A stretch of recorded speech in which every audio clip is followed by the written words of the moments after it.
Že sa odvetví nás pýta náš náhrad. A povedal mu, Pane, Ty vieš všetko, Ty dobre vieš, že ťa mám rád.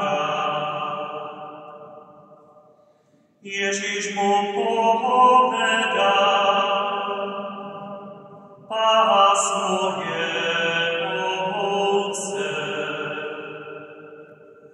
Veru, veru, hovorím ti, keď si bol mladší, sám si sa opásal a chodil si, kade si chcel, ale keď zostarneš, vystrieš ruky, iný ťa opáše a povedie, kam nechceš.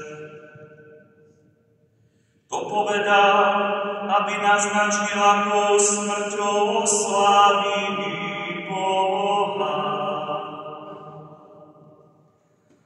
Ako to povedal, vyzval ho,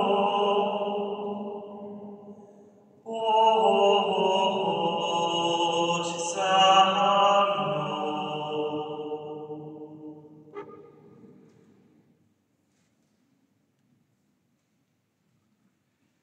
Počuli sme slovo Pánovo.